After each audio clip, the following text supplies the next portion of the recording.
আসসালামু আলাইকুম রহমতুল্লাহি ওবারাকাতুহ। সুপ্রদিনী ভাই বোনেরা, মোনাজাত করার নিয়ম গুরুত্বপূর্ণ একটি বিষয়। শুরুতে কি পড়বেন আমরা অনেকে জানি না, মাঝে কি পড়তে হয় আমরা অনেকে জানি না, শেষে কি পড়বেন তাও আমরা অনেকে জানি না। সুপ্রিয় দর্শক, আমরা সবাই দোয়া এবং আমল করে থাকি এবং দোয়া আমলের পরে মোনাজাত করি, কিন্তু হয়তো আমাদের অনেকের দোয়া কবুল হয়, আবার অনেকের দোয়া কবুল হয় না। এখন কেন অনেক মানুষের দোয়া কবুল হয় না? এর কারণ হলো আমরা ঠিক মতো মুনাজাত করতে পারি না। এই মুনাজাত করার সঠিক নিয়ম আমরা জানি না। প্রিয় দর্শক, তাই আমি আজকের এই ভিডিওতে মুনাজাত করার নিয়ম, শুরুতে কি পড়বেন এবং শেষে কি পড়বেন এবং কিভাবে দোয়া মুনাজাত করবেন তা আপনাদেরকে জানাবো ইনশাআল্লাহ। খুব সহজে জানতে পারবেন। ভিডিওটি অত্যন্ত গুরুত্বপূর্ণ, তাই ভিডিওটি শুরু থেকে শেষ পর্যন্ত দেখার অনুরোধ করছি। তাহলে চলুন মূল ভিডিও শুরু করা যাক। প্রিয় দর্শক, আল্লাহ তাআলার কাছে যে কোনো সময় মুনাজাত করা যায়। আপনি চাইলে দিনে অথবা রাতে, দাঁড়ানো অবস্থায় অথবা শুয়ে অথবা বসে, অজু করে অথবা অজু ছাড়াও, এমনকি গোসল ফরজ এমন অবস্থায়ও বা নারীদের ঋতু অবস্থায়ও দোয়া করতে পারবেন, কোনো সমস্যা নেই। তবে ফরজ নামাজের পর পরই মুনাজাত করবেন না। আগে কিছু সুন্নতে জিকির করে এরপরে ইচ্ছা হলে একাকী মুনাজাত করতে পারেন, অথবা ফরজ সুন্নত সব নামাজ শেষ করে এরপরেও মুনাজাত করতে পারেন। উল্লেখ্য, অনেকে মনে করেন নামাজের পরে মুনাজাত অবশ্যই করতেই হবে। এটা ঠিক না।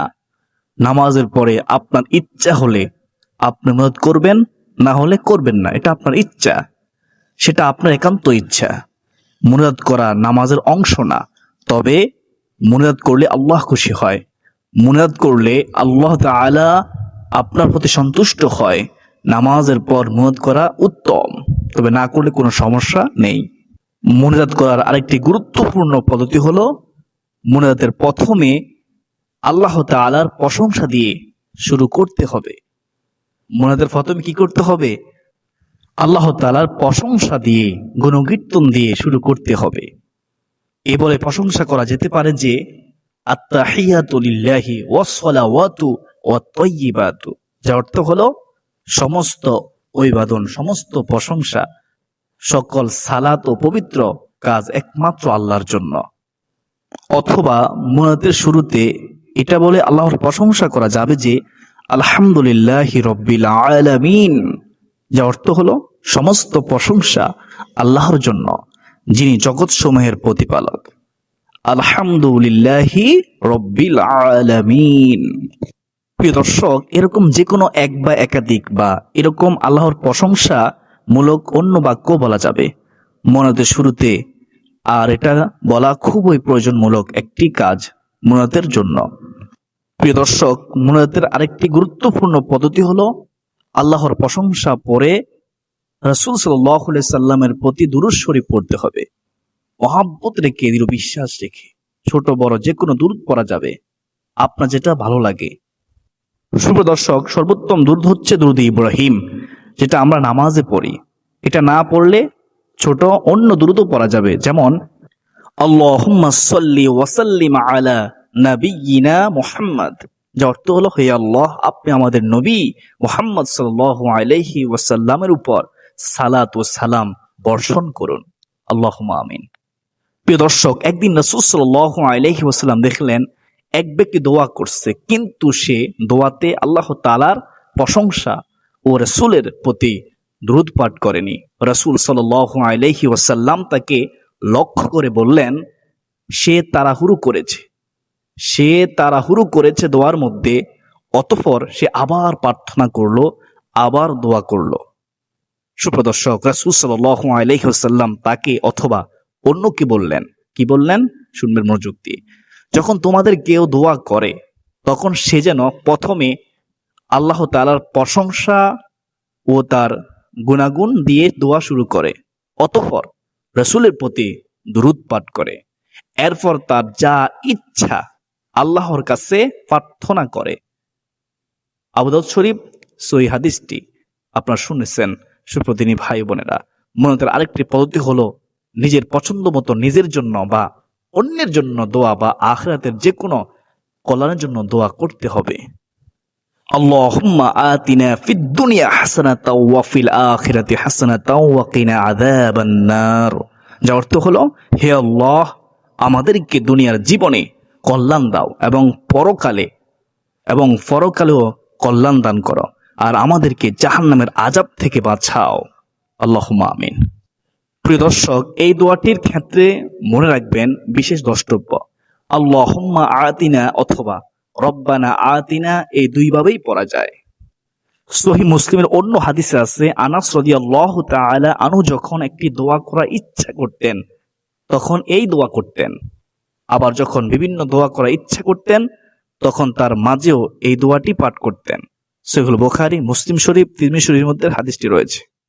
প্রিয় দর্শক, এছাড়া জীবিত বা মৃত পিতামাতার জন্য দোয়ার মধ্যে এ দোয়া বেশি বেশি করতে হবে। রব্বির হামহুমা কামা রব্বায়ানি সগীরা। অর্থ হলো, হে আল্লাহ, তুমি আমার পিতামাতার প্রতি দয়া করো যেরকম দয়া তারা আমাকে শিশু অবস্থায় করেছিল। শিশু অবস্থা আমাকে আদর যত্ন করে লালন পালন করেছিল। আল্লাহুম্মা আমিন।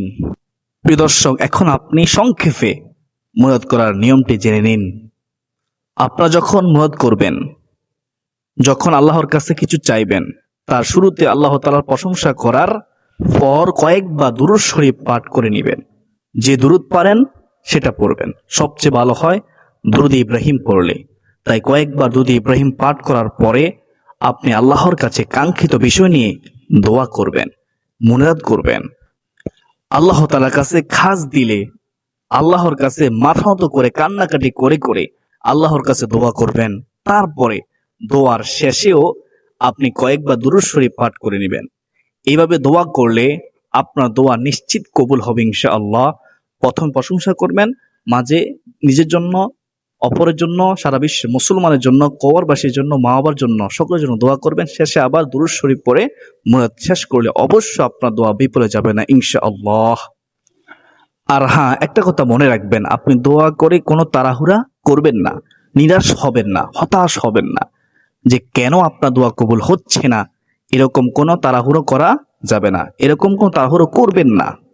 আপনি যেহেতু আল্লাহর কাছে দোয়া করেছেন, আপনার দোয়া কোনো না কোনোভাবে আল্লাহ তাআলা কবুল করবেন, এতে কোনো সন্দেহ নেই। একটু ধৈর্য ধরতে হবে, কারণ আল্লাহ রাব্বুল আলামিন অত্যন্ত দয়ালু। তিনি কাউকে খালিয়াতে ফিরিয়ে দেয় না, বরং সে আল্লাহ তাআলা রাগ করেন যে ব্যক্তি আল্লাহ তাআলার কাছে কোনো জিনিস চায় না, দোয়া করে না। মহান আল্লাহ রাব্বুল আলামিন অত্যন্ত দয়ালু, ক্ষমাশীল। তিনি দোয়া করাকে পছন্দ করেন। কোনো বান্দা যখন আল্লাহ তাআলার কাছে দোয়া করে তখন আল্লাহ তাআলা খালিয়াতে ফিরিয়ে দেয় না। আল্লাহ তাআলার দরবারে কোনো জিনিসের অভাব নাই। শুধু আমাদেরকে ধৈর্য ধরতে হবে, হতাশ না হয়ে পাঁচ ওয়াক্ত নামাজের পাশাপাশি বিভিন্ন নেক আমল করার পাশাপাশি বেশি বেশি দোয়া করতে হবে। আমি আশা করি যেহেতু আজকের ভিডিওটি অনেক গুরুত্বপূর্ণ ছিল, তাই ভিডিওটি শেয়ার করে সবাইকে শেখার সুযোগ করে দিবেন ইনশাআল্লাহ। আর যারা ভিডিওটি শেষ পর্যন্ত দেখেছেন তারা কমেন্টে আলহামদুলিল্লাহ লিখে আল্লাহর শুকরিয়া আদায় করুন। আজকের দিন পর্যন্তই সকলে সুস্বাস্থ্য কামনা করে বিদায় নিচ্ছি। ওয়া মা আলাইনা ইল্লাল বালাগ। আসসালামু আলাইকুম ওয়া রাহমাতুল্লাহি ওয়া বারাকাতুহু।